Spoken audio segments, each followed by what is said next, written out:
ಎಲ್ಲರ ಪರವಾಗಿ ಗುರುದೇವರಿಗೆ ಸಾಷ್ಟಾಂಗ ನಮಸ್ಕಾರಗಳನ್ನು ಎಲ್ಲರ ಪರವಾಗಿ ಅರ್ಪಿಸ್ತಾ ಅವರ ಆಜ್ಞೆಯಂತೆ ಗುರು ಸ್ತೋತ್ರ ಮತ್ತು ಪ್ರಾರ್ಥನಾ ಗೀತೆಯೊಂದಿಗೆ ಮಂಗಳಾಚರಣದ ಶ್ಲೋಕದೊಂದಿಗೆ ಇವತ್ತಿನ ಅರ್ಧ ಗಂಟೆ ವ್ಯಾಖ್ಯಾನ, ಭಗವದ್ಗೀತಾ ವ್ಯಾಖ್ಯಾನ ಗುರುಗಳ ಆಜ್ಞೆ ಪ್ರಕಾರ ನಡೆಯುತ್ತೆ. ಗುರುವೇ ಸರ್ವಲೋಕಾನಾಂ ಭಿಷಜೇ ಭವರೋಗಿಣಾಂ ನಿಧಯೇ ಸರ್ವವಿದ್ಯಾನಾಂ ಶ್ರೀ ದಕ್ಷಿಣಾಮೂರ್ತಯೇ ನಮಃ.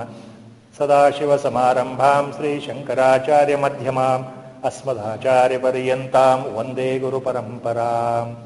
ಓಂ ನಮೋ ಭಗವತೆ ವಿರಾಜೇಶ್ವರಾಯ. ಓಂ ಶ್ರೀ ಗಣೇಶಾಯ ನಮಃ. ಓಂ ಮಹಾಸರಸ್ವತ್ಯೈ ನಮಃ. ವಸುದೇವಸುತಂ ದೇವಂ ಕಂಸಚಾಣೂರಮರ್ದನಂ ದೇವಕೀ ಪರಮಾನಂದಂ ಕೃಷ್ಣಂ ವಂದೇ ಜಗದ್ಗುರುಂ. ಮೂಕಂ ಕರೋತಿ ವಾಚಾಲಂ ಪಂಗುಂ ಲಂಘಯತೆ ಗಿರಿಂ ಯತ್ಕೃಪಾತಮಹಂ ವಂದೇ ಪರಮಾನಂದಮಾಧವಂ. ನಾರಾಯಣಂ ನಮಸ್ಕೃತ್ಯ ನರಂ ಚೈವ ನರೋತ್ತಮಂ ದೇವೀಂ ಸರಸ್ವತೀಂ ವ್ಯಾಸಂ ತತೋ ಜಯಮುದೀರಯೇತ್. ಹರಿ ಓಂ. ಹೋದ ಸಲ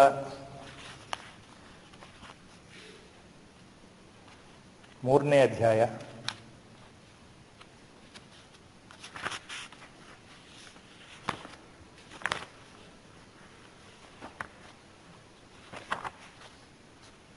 ಇಪ್ಪತ್ತೆರಡನೇ ಶ್ಲೋಕಕ್ಕೆ ವ್ಯಾಖ್ಯಾನ ಆಚಾರ್ಯರು ಮಹಾತ್ಮರು ಏನು ಹೇಳಿದ್ದಾರೆ ಅದು ನಿಂತಿತ್ತು.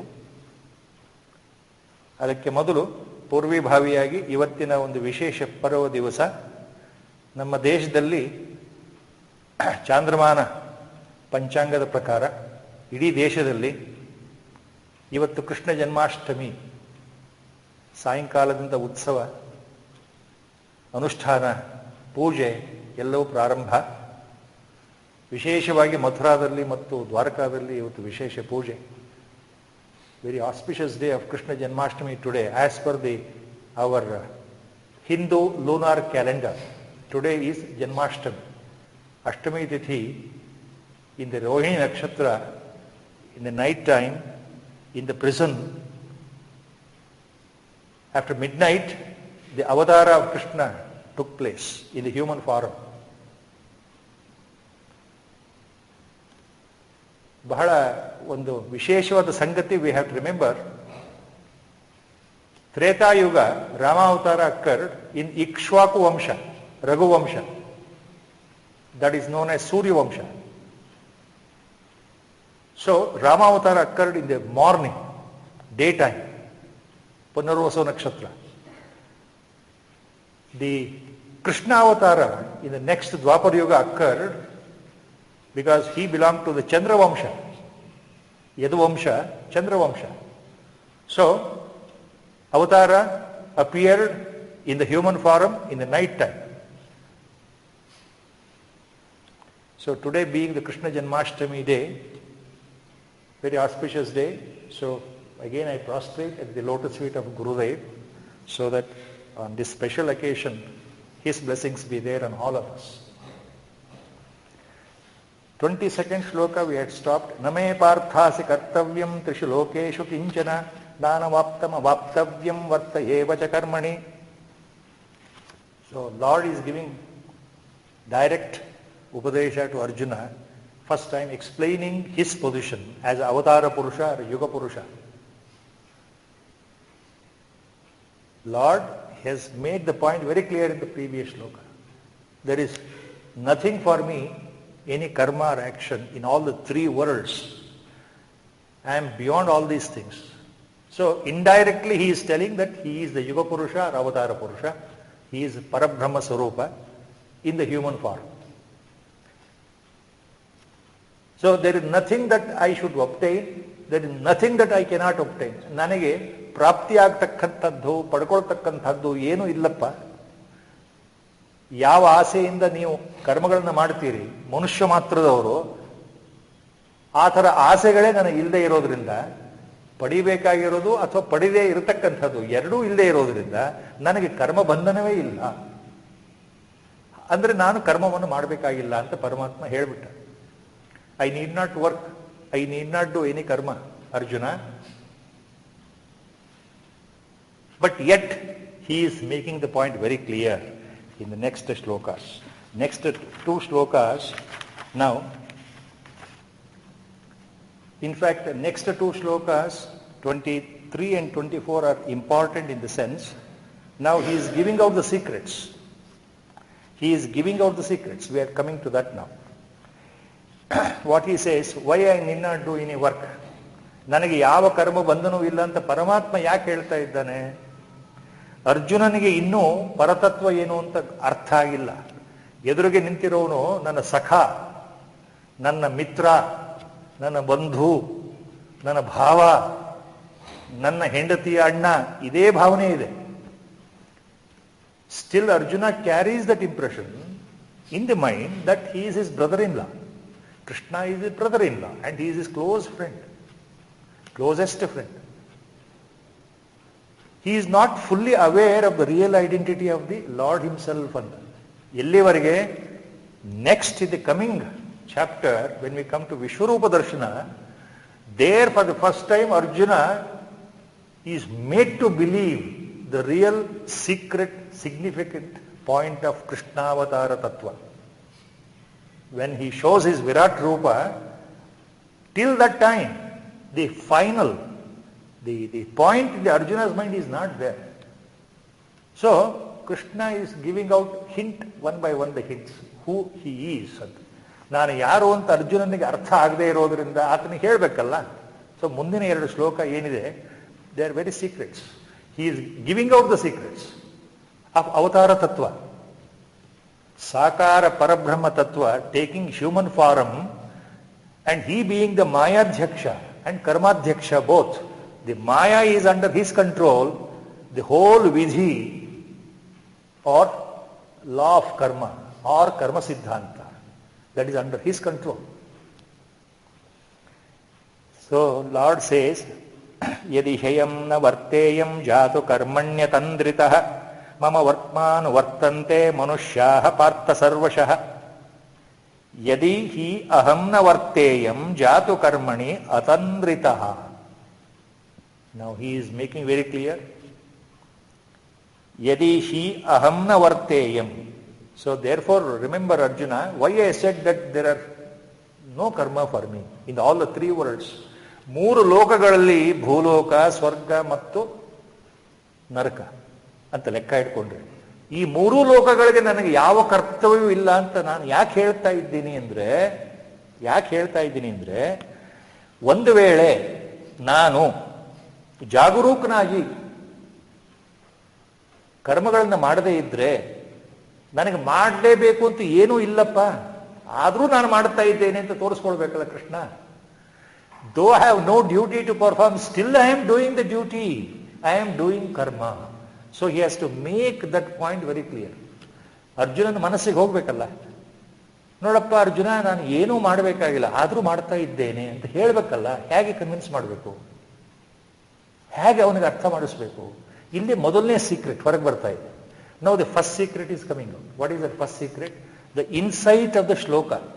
The inner meaning of the shloka here is, outer meaning is very simple.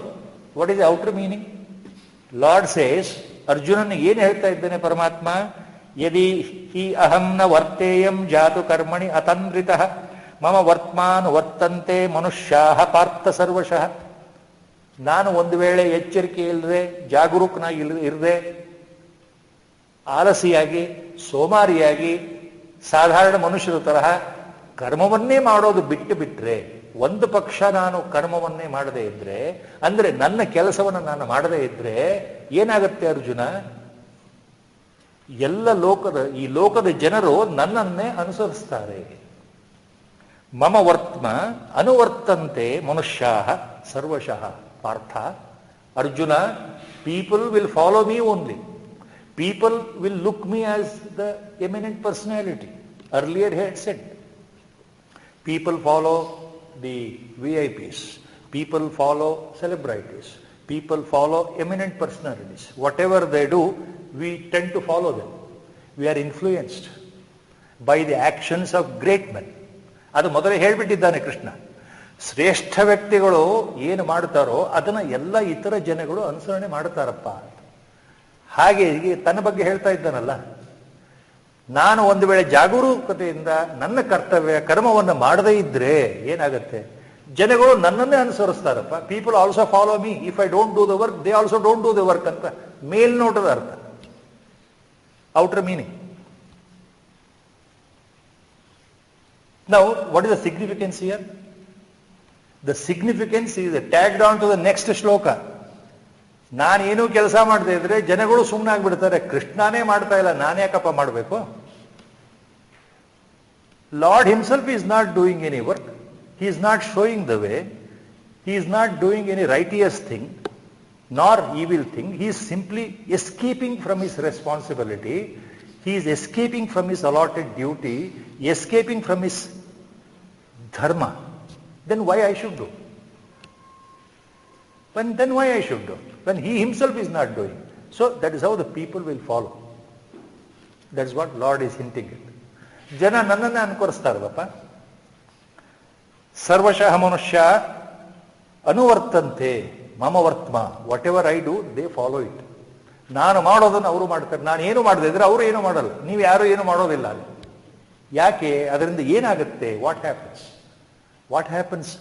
That secret now is tagged on to the next shloka. Utsideyurime lokana kuryam karma chedaham sankarasya cha kartasyam upahanyamimah prajah. Utsideyuh ime loka na kuryam karma chet aham. So people will simply follow me. If I don't do any work, they will also not do any work. They keep quiet, or they do things according to their own will and wish, according to their whim and fancy. ನಾನೇನು ಮಾಡದೇ ಇದ್ರೆ ಜನಗಳು ತಮಗೆ ಇಷ್ಟ ಬಂದ ಹಾಗೆ ಸ್ವೇಚ್ಛಾಚಾರ್ಯಗಳಾಗಿಬಿಡ್ತಾರೆ. ಧರ್ಮವೋ ಅಧರ್ಮವೋ ಯಾವ ಲಕ್ಷಣ ಅದರ ಬಗ್ಗೆ ಗಮನವೇ ಇಲ್ಲದೆ ಮನಸ್ಸಿಗೆ ಬಂದಿದ್ದನ್ನು ಮಾಡಕ್ಕೆ ಶುರು ಮಾಡ್ತಾರೆ, ಅಥವಾ ಮಾಡದೆ ಕೂತ್ಕೊಳ್ತಾರೆ. ಧರ್ಮ ಪ್ರಶ್ನೆ ಬರೋದಿಲ್ಲ. Good and bad things they never bother. Righteous or non righteous way, evil or good things, nothing they bother. So either they keep quiet or they indulge in evil deeds without any botheration.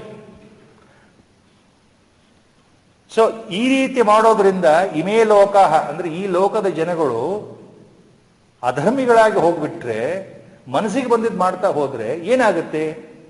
ಉತ್ಸೀದೇಯುಹು ಇಮೇ ಲೋಕ. These people in this world, in this brahmanda, utsideyuhu ime loka, completely they go berserk, ನಷ್ಟವಾಗಿ ಹೋಗ್ತಾರೆ, ನಷ್ಟಭ್ರಷ್ಟರಾಗ್ತಾರೆ, ಧರ್ಮಭ್ರಷ್ಟರಾಗ್ತಾರೆ. ತಮ್ಮ ಕರ್ತವ್ಯದಿಂದ ಯಾವಾಗ ಅವರು ಕೆಲಸವನ್ನು ಮಾಡೋದಿಲ್ವೋ, ಲೋಕದ ಈ ಯಜ್ಞ ಚಕ್ರ ಅಂತ ಏನಿದೆಯೋ, the balance, the wheel of the world completely collapses. The wheel ಅಂದ್ರೆ ಯಾವುದು? ಧರ್ಮಚಕ್ರ. ಧರ್ಮವೇ ನಿಂತು ಹೋಗುತ್ತೆ ಅಂದ್ರೆ ಅರ್ಥ ಏನು? The wheel of the dharma collapses. ಉತ್ಸೀದೇಯುಹು. So they become destroyed, they become disillusioned people ಅಂತ ಅರ್ಥ.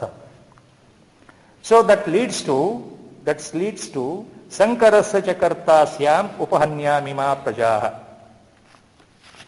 ಸೊ ನಾನು ಒಂದು ವೇಳೆ ಕೆಲಸ ಮಾಡದೇ ಇದ್ರೆ, if I don't do the work, then people go ಬರ್ಸರ್ಕ್.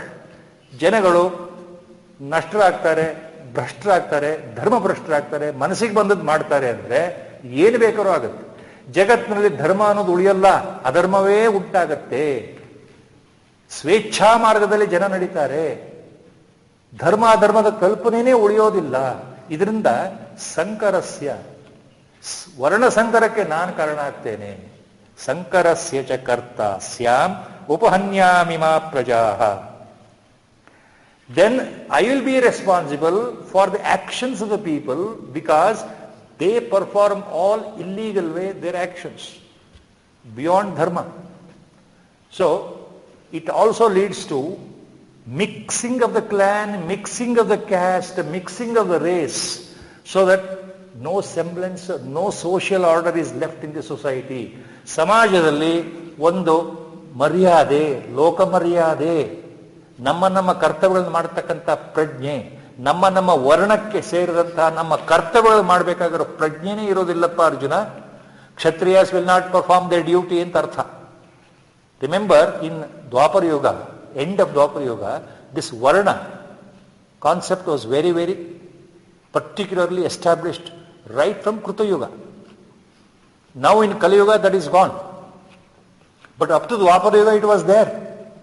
Varna Dharma was there. Kshatriyas, they had to perform their duty of fighting. Brahmanas, they have to read and do the Anusthana, Vedadhyayana and teaching of Veda to others.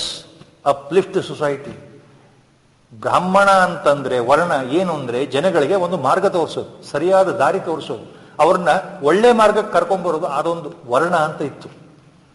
Vaishya, trading community, look after the entire commerce and trade for the society sake. And Shudra, that was the fourth varna, ಪರಿಚಾರಕ community, labour class. That was how it was explained then, followed then. That is what he is telling Krishna. Whole Varna Vyavastha will go away. Sankara means this system of 4 Varnas will go away. People get mixed up. So nobody will perform their duty correctly. They do whatever they want. So that is the point. So I will be ultimately responsible for deterioration and destruction of the society ಅಂತ ಹೇಳ್ತಾ ಇದ್ದಾನೆ Krishna. If I don't do the work ಅಂದ್ರೆ, ನಾನು ನನ್ನ ಕರ್ಮವನ್ನು ಮಾಡದೇ ಇದ್ರೆ ಪ್ರಪಂಚವೇ ನಾಶವಾಗತ್ತೆ, ಪ್ರಪಂಚವೇ ಹಾಳಾಗಿ ಹೋಗುತ್ತೆ, ಅದರದಲ್ಲಿ ಮುಳುಗೋಗುತ್ತೆ ಅಂತ ಹೇಳ್ತಾ ಇದ್ದಾರೆ ಪರಮಾತ್ಮ. ಉತ್ಸೀದೇಯು ಇಮೇ ಲೋಕಾನ ಕುರ್ಯಾಂ ಕರ್ಮ ಚೇತಹಂ ಸಂಕರಸ್ಯ ಚ ಕರ್ತಾಸ್ಯಾಂ ಉಪಹನ್ಯಾಂ ಇಮಾ ಪ್ರಜಾ. I will be responsible for such A destruction Arjuna.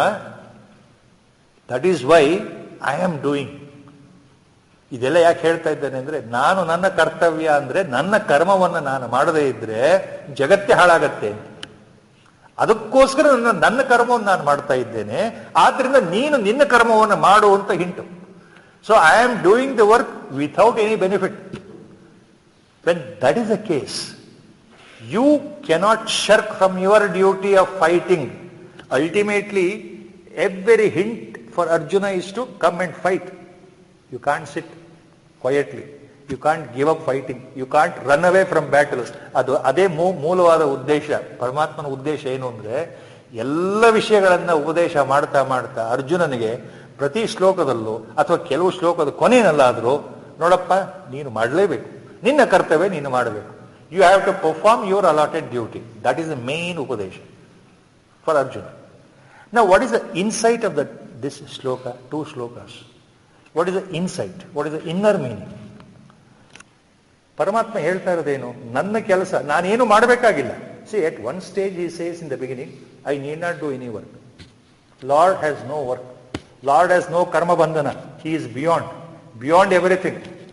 ಪರಮಾತ್ಮ ಎಲ್ಲಕ್ಕೂ ಅತೀತ ಆದ್ದರಿಂದ, ಪರತತ್ವ ಎಲ್ಲಕ್ಕೂ ಅತೀತ ಆದ್ದರಿಂದ, ಕೃಷ್ಣ ಅವತಾರ, ಪರಮಾತ್ಮನ ಅವತಾರ ರೂಪಿ ಕೃಷ್ಣ ಏನ್ ಮಾಡಬೇಕು ಅವನೇ ಹೇಳ್ಕೊಳ್ತಾ ಇದ್ದಾನಲ್ಲ, ನಾನೇನು ಮಾಡಬೇಕಾಗಿಲ್ಲ ಅಂತ. ಏನೂ ಮಾಡಬೇಕಾಗಿಲ್ಲ ಅಂತ ಹೇಳಿದ ಮೇಲೆ ಮತ್ತೇನು ಹೇಳ್ತಾ ಇದ್ದಾನೆ, ಆದ್ರೂ ನಾನು ನನ್ನ ಕರ್ತವ್ಯ ಮಾಡ್ತಾ ಇದ್ದೇನೆ, ನನ್ನ ಕರ್ಮವನ್ನು ಮಾಡ್ತಾ ಇದ್ದೇನೆ. ಕರ್ಮ ಅಂದ್ರೆ ಏನು? If you completely understand Mahabharata, not just Bhagavad Gita, then you will know the role of Lord Krishna. If you study or understand Bhagavatam correctly, then also you will know the role of Lord Krishna Avatara, the secret of Krishna Avatara. From the childhood, when Krishna was born and brought up by foster parents, Nanda and Yashoda, not by their original parents, Vasudeva and Devaki, in spite of being born separately, brought up separately in a village near Mathura, and later Kamsa, his uncle, wanted to see that Krishna has to die, but he got over all those things. He did his Leela in Mathura, so much of Leela, Krishna Leela. Then as he became the youthful Krishna, he fought so many wars, remember that. And he won so many wars. ಎಷ್ಟೋ ಯುದ್ಧಗಳನ್ನ ಕೃಷ್ಣ ಮಾಡಿದ್ದಾನೆ. ಮಹಾಭಾರತ ಯುದ್ಧಕ್ಕಿಂತ ಮೊದಲಿನ ಕಥೆ ಇದು. ಕೃಷ್ಣ ಪರಮಾತ್ಮ ಎಷ್ಟೋ ಯುದ್ಧಗಳನ್ನ ಪ್ರತ್ಯಕ್ಷವಾಗಿ ಮಾಡಿದ್ದಾನೆ, ರಾಜರನ್ನ ಸೋಲಿಸಿದ್ದಾನೆ. ಎಲ್ಲವನ್ನೂ ಮಾಡಿದ್ದಾನೆ, ಆದರೆ ಸ್ವಂತಕ್ಕೆ ಯಾವುದನ್ನು ಉಪಯೋಗ ಮಾಡಿಕೊಂಡಿಲ್ಲ. He never aspired anything for him. Even though he won a number of battles, he never conquered those areas under his name.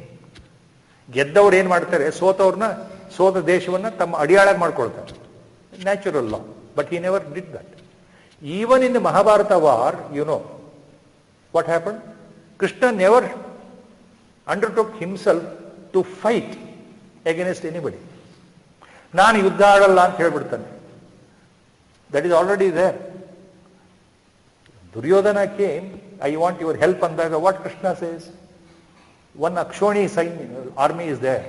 My Narayani Sainya is there. Yadava army is there. And I am there. I don't fight.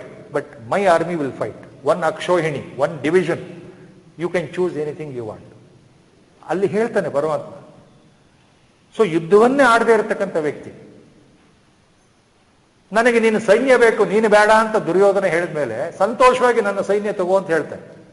Krishna offered his own Akshohini Sainya to Duryodhana. Remember, the Yadava army was with Duryodhana, fighting against Pandavas. Krishna observed his own people being killed in the Mahabharata war. One Akshohini, entire one division. Samanyara, Viradi Viraru. And he observed it. He never took part. That all of us we know it. So ನನಗೇನೂ ಕರ್ತವ್ಯ ಇಲ್ಲ, ನನಗೇನೂ ಕೆಲಸ ಇಲ್ಲ ಅಂದಮೇಲೆ then what is is? But still ನಾನು ನನ್ನ ಕೆಲಸವನ್ನು ಜಾಗರೂಕತೆಯಿಂದ ಮಾಡದೇ ಇದ್ರೆ, if I don't work carefully ಅತಂದ್ರಿತಃ, if I don't work carefully then the whole world order collapses. ಜಗತ್ತಿನ ಈ ಸೃಷ್ಟಿ ಇದೆಯಲ್ಲ, ಇದೇ ಹೊರಟೋಗುತ್ತಪ್ಪ ಅಂತ ಅರ್ಥ. ಈ ಸೃಷ್ಟಿಯೇ ಹೊರಟೋಗುತ್ತೆ. ದ ಕ್ರಿಯೇಷನ್ ಗೆಟ್ಸ್ ಡಿಸ್ಟ್ರಾಯ್ಡ್ ಅಂತ ಅರ್ಥ. So what is the inner meaning? The inner meaning is, Lord is making very clear for all of us to know that everything happens by His divine sankalpa, or the will. Everything happens by His will, andre because the whole creation itself is under His divine will. ಈ ಬ್ರಹ್ಮಾಂಡ ಸೃಷ್ಟಿಯೇ ಪರಮಾತ್ಮನಿಂದ ಬಂದಿರಬೇಕಾದ್ರೆ the whole thing is under his control andre, all the actions of every individual in all the kalpas, in all the yugas, already known to the Lord himself. ಪರಮಾತ್ಮನಿಗೆ ಗೊತ್ತಿಲ್ಲದೆ ಇರೋದು ಏನಿದೆ? ಪರಮಾತ್ಮನಿಗೆ ಗೊತ್ತಿಲ್ಲದೆ ನಡೆಯೋ ಘಟನೆ ಯಾವ್ದಾರೋ ಇದೆಯಾ? ಮನುಷ್ಯ ಏನ್ ಹೇಳ್ಕೊಳ್ತಾನೆ, ನಾನು ಮಾಡ್ತಾ ಇದ್ದೇನೆ. The man thinks that I am doing the work, but Lord knows the real truth. Actually, you are not doing. Everything is destined. Without my sankalpa, without my permanent command, things will not happen. Creation cannot continue. So, I am always at it. I am looking after the creation. I am watching the creation ಅಂತ. ಈ ಸೃಷ್ಟಿಯು ನನ್ನಿಂದನೇ ಬಂದಿರಬೇಕಾದ್ರೆ ಇದು ಹೇಗೆ ನಡಿಬೇಕು ಅಂತ ನನಗೆ ಗೊತ್ತಿದೆಯಪ್ಪ. ನನ್ನ ಇಚ್ಛೆ ಇಲ್ಲದೆ ಯಾವ ಕೆಲಸವೂ ನಡೆಯೋದಿಲ್ಲ. Without my divine will nothing will happen. Man may think that I am doing, but actually it is not so. It is the Paramatma, it is the Parabrahma ತತ್ವ that is responsible. This is exactly what our Upanishad statement is there. Very simple statement. As a Tattvopadesha, this is given as a Subhashita also. In our younger days, we used to listen this. Our elders used to teach this. Tena vina trunam api na chalati. Tena vina trunam api na chalati. Even a blade of a grass will not wave, will not hither and thither bend without his permission. ನಾವು ಅನ್ಕೊಳ್ಳೋದೇನು, ಗಾಳಿ ಜೋರಾಗಿ ಬೀಸ್ತಾ ಇದ್ದಾಗ ಈ ಹುಲ್ಲುಗಳೆಲ್ಲ ಆ ಕಡೆಯಿಂದ ಈ ಕಡೆ, ಈ ಕಡೆಯಿಂದ ಆ ಕಡೆ ಅಲಗಾಡ್ತಾ ಇರ್ತವೆ. ಮರದ ಎಲೆಗಳು ಅಲಗಾಡ್ತಾ ಇರುತ್ತೆ. ನಾವು ತಿಳ್ಕೊಳ್ಳೋದೇನು ಅಂದ್ರೆ, ಮರ ಎಲೆ ಯಾವಾಗ ಅಲಗಾಡುತ್ತೆ, ಹುಲ್ಲು ಯಾವಾಗ ಅಲಗಾಡುತ್ತೆ? When the grass will sway, when the leaves will sway, when there is wind. That is how we think. That is correct also. But who gave that power to the wind? At that moment, the wind has to blow, leaf has to sway. ಅದನ್ನು ಯಾರು ಆ ಕ್ಷಣದಲ್ಲಿ ಏನೇನು ಆಗಬೇಕು ಅಂತ ಅದನ್ನ ಯೋಚನೆ ಮಾಡೋರು ಯಾರು? ಅದು ಪರಮಾತ್ಮ. ಅಂದ್ರೆ ಪರಮಾತ್ಮನ ಸಂಕಲ್ಪ ಇಲ್ಲದೆ ಹುಲ್ಲು ಕಡ್ಡಿನೂ ಅಲ್ಲಾಡಲ್ಲ ಅಂದ್ರೆ ಅರ್ಥ ಏನು? ಎಲ್ಲವೂ ಆತನಿಂದ ನಡೀತಾ ಇದೆ ಅಂತ ಅರ್ಥ. ಅದನ್ನೇ ಇಲ್ಲಿ ಹೇಳ್ತಾ ಇದ್ದಾನೆ ಪರಮಾತ್ಮ ಅಂತ ನಾವು ತಿಳ್ಕೊಳ್ಬೇಕು. ದೆನ್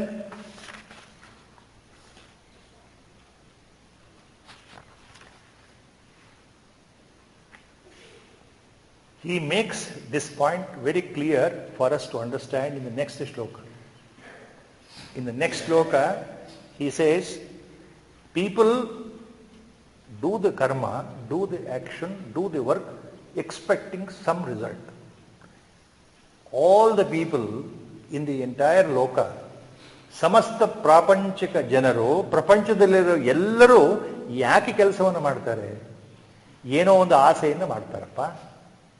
ಅವ್ರ ಮನಸ್ಸಲ್ಲಿ ಏನೋ ಒಂದು ಆಸೆ ಇದೆ, ನಿರೀಕ್ಷೆ ಇದೆ. ಆ ತಮ್ಮ ನಿರೀಕ್ಷೆಗೆ ಅನುಗುಣವಾಗಿ ಮಾಡ್ತಾರೆ. ಯಾವುದೋ ಒಂದು ಫಲದ ಆಸೆಯಿಂದ ಮಾಡ್ತಾ ಇದ್ದಾರೆ. ಇಲ್ಲಿ ಈ ಕೆಲಸದಲ್ಲಿ ನನಗೇನು ಇದಕ್ಕೆ ಫಲ ಇಲ್ಲ ಅಂತ ಗೊತ್ತಾದ್ರೆ, ಈ ಕೆಲಸ ಮಾಡೋದ್ರಿಂದ ನನಗೆ ಯಾವ ಉಪಯೋಗವೂ ಇಲ್ಲ ಅಂತ ಗೊತ್ತಾಗ್ಬಿಟ್ರೆ, ಏನೂ ಪ್ರಯೋಜನ ಇಲ್ಲ ಅಂತ ಗೊತ್ತಾದ್ರೆ ಖಂಡಿತ ಆ ಕೆಲಸವನ್ನು ಯಾರೂ ಮಾಡೋದಿಲ್ಲ. ಈ ಕೆಲಸ ಮಾಡೋದ್ರಿಂದ ನನಗೆ ಏನಾದರೂ ಒಂದು ಪ್ರಯೋಜನ ಇದೆ ಅಂತ ಗೊತ್ತಾದ್ರೆ, ಅಥವಾ ಅನುಭವಕ್ಕೆ ಬಂದ್ರೆ, ಅಥವಾ ಆಸೆ ಇದ್ರೆ ಮಾತ್ರ ಆ ಕೆಲಸವನ್ನು ಮಾಡೋದು. ಇದು ಮನುಷ್ಯರ ಅಥವಾ ಲೋಕದ ನೀತಿ. ಆಸೆಯಿಂದ, ನಿರೀಕ್ಷೆಯಿಂದ ಮನುಷ್ಯ ಏನು ಮಾಡ್ತಾನೆ? ಒಂದು ಕೆಲಸವನ್ನು ಬಹಳ ಶ್ರದ್ಧೆಯಿಂದ ಮಾಡ್ತಾನೆ. ಯಾಕೆ? ಅದರಿಂದ ತನಗೆ ಉಪಯೋಗ ಇದೆ, ಉಪಯೋಗ ಆಗಬಹುದು, ಉಪಯೋಗ ಆಗತ್ತೆ, ಇದು ಮಾಡೋದ್ರಿಂದ ನನಗೆ ಒಳ್ಳೆಯದು. If I do this work, something good will happen to me. Or if I do this work, I earn some punya here. If I do this work, I earn name. If I do this particular, I earn more money. Whatever reasons. So with some desire, with some motive, ಯಾವುದೋ ಒಂದು ಇಚ್ಛೆ, ಮನಸ್ಸಿನ ಒಳಗಡೆ ಇರತಕ್ಕಂತಹ ಒಂದು ತುಡಿತ, ಮನಸ್ಸಿನ ಒಳಗಡೆ ಇರುವ ಒಂದು ಆಸೆ, ಅದು ನಮ್ಮನ್ನ ಕೆಲಸ ಮಾಡಲಿಕ್ಕೆ ಪ್ರೇರೇಪಿಸುತ್ತದೆ. It will make us to work. ಆಸೆ ಇಲ್ಲದೆ ಇದ್ರೆ ಯಾವ ಕೆಲಸವನ್ನು ನಾವು ಮಾಡೋದಿಲ್ಲ. ಸುಮ್ಮನೆ ಮನೇಲಿ ಬಿದ್ದುಕೊಳ್ತೇವೆ. We simply shirk from any work. We don't do any karma, we don't do any work. So only when I am involved with the mind expecting some result, then only I do the work. This is exactly what Lord is telling. Normal people do like this. But whereas a jnani, a wise man, a realized master, a sage, how he does? He does in the same way the karma without any personal involvement. ಆದರೆ ಒಬ್ಬ ಜ್ಞಾನಿ ಹೇಗೆ ಕೆಲಸ ಮಾಡ್ತಾನೆ? ಆತನು ಶ್ರದ್ಧೆಯಿಂದ, ಆಸಕ್ತಿ ಇರೋ ಹಾಗೆ, ಬಹಳ ಮನಸ್ಸಿಟ್ಟು, with all his mind, with all the concentration. A jnani also does the same karma. The difference is he is not expecting any result or any reward. Whatever the reward, he is not bothered. That is the difference between a jnani and an ordinary person. This is what the next shloka Lord is making very clear. Saktaha karmanya vidvamso yatha kurvanti bharata kuryad vidvamsa tata sakta chikirshurloka sangraham kuryat vidvamsa तथा असक्ता. First line, सक्ता कर्मणि कर्मण, सक्ता कर्मणि avidvanso. So now the two words, one is sakta, another is asakta. Sakta karmanya vidvamso yatha kurvanti bharata kuryat vidvams तथा सक्त चिकीर्षुर्लोक संग्रहम. Sakta avidvamsa. These two words go together. Sakta means the one who is personally involved. ಆಸಕ್ತಿ ಇರತಕ್ಕಂಥವನು ಸಕ್ತ. ಆಸಕ್ತಿ. He is expecting some result, he is desiring some reward, he is sakta. And he is avidwamsa. ಅವಿದ್ವಾಂಸ ಅಂದ್ರೆ ಇಲ್ಲಿ ಅಜ್ಞಾನಿ. So ಆಸೆಯಿಂದ ಒಬ್ಬ ಅಜ್ಞಾನಿಯು ಯಾವ ರೀತಿ ತನ್ನ ಕೆಲಸವನ್ನ ಆಸೆಯಿಂದ ಮಾಡ್ತಾನೋ ಅದೇ ಪ್ರಕಾರ ಆಸೆ ಇಲ್ಲದೆ ಅಸಕ್ತ, ಆಪೋಸಿಟ್ ವರ್ಡ್. ಆಸೆ ಇಲ್ಲದೆ ವಿದ್ವಾಂಸ, ಜ್ಞಾನಿ, ಆಪೋಸಿಟ್ ವರ್ಡ್. ಸೊ ಆಸಕ್ತಿಯಿಂದ ತನಗೇನಾದರೂ ಉಪಯೋಗ ಆಗತ್ತೆ ಅನ್ನೋ ಆಸೆಯಿಂದ ಯಾವ ರೀತಿ ಅಜ್ಞಾನಿಯು ತನ್ನ ಕರ್ಮವನ್ನು ಮಾಡ್ತಾನೋ ಅರ್ಜುನ, ಒಬ್ಬ ಜ್ಞಾನಿ ಅದೇ ರೀತಿ ಆಸಕ್ತಿ ಇಲ್ಲದೆ ಅಸಕ್ತನಾಗಿ, ನಿರಾಸಕ್ತನಾಗಿ, ಅಂದ್ರೆ ಯಾವ ಫಲದ ಅಪೇಕ್ಷೆ ಇಲ್ಲದೆ, ಯಾವುದೇ ಆಸೆ ಇಲ್ಲದೆ, ಯಾವುದೇ ನಿರೀಕ್ಷೆ ಇಲ್ಲದೆ ಅದೇ ಕೆಲಸವನ್ನ ಕೇವಲ ಜನಗಳಿಗೋಸ್ಕರ, ಕೇವಲ ಜನಗಳಿಗೋಸ್ಕರ, ಚಿಕೀರ್ಷು ಲೋಕ ಸಂಗ್ರಹಂ. ಚಿಕೀರ್ಷು means for the sake of loka sangraham, for the sake of people, for the good of the people. ಪ್ರಾಪಂಚಿಕ ಜನಗಳಿಗೆ ಉದ್ಧಾರ ಆಗಲಿ, ಪ್ರಪಂಚದ ಜನಗಳು ಧರ್ಮ ಮಾರ್ಗದಲ್ಲಿ ಮುಂದುವರಿಯಲಿ, ಪ್ರಪಂಚದ ಜನಗಳು ಸತ್ಪಾತ್ರರಾಗಲಿ, ಪ್ರಪಂಚದ ಜನಗಳು ಸನ್ಮಾರ್ಗಕ್ಕೆ ಬರಲಿ ಅನ್ನೋ ಒಂದೇ ಒಂದು ಉದ್ದೇಶದಿಂದ ಸ್ವಂತ ಲಾಭ ಯಾವುದೂ ಇಲ್ಲದೆ ಸ್ವಂತಕ್ಕೆ ಜ್ಞಾನಿಯು ಯಾವುದೇ ಕೆಲಸವನ್ನು ಮಾಡೋದಿಲ್ಲಪ್ಪ. ಅಜ್ಞಾನಿ ಆದರೂ ಲೋಕದ ಆಸೆ ಅಲ್ಲ, ತನ್ನ ಸ್ವಂತ ಹಿತದೃಷ್ಟಿಯಿಂದ ಮಾಡ್ತಾನಪ್ಪ. So the difference is telling about jnani and ajnani. But the mode of action is same. A jnani also does the work with the interest. Ajnani also does the work with the interest. But there he is selfish. He wants the fruits for himself. Here it is selfless work. As our Gurudev puts it, the work, the karma of a jnani is selfless. The karma or the work of a ajnani is always selfish. That is the main difference.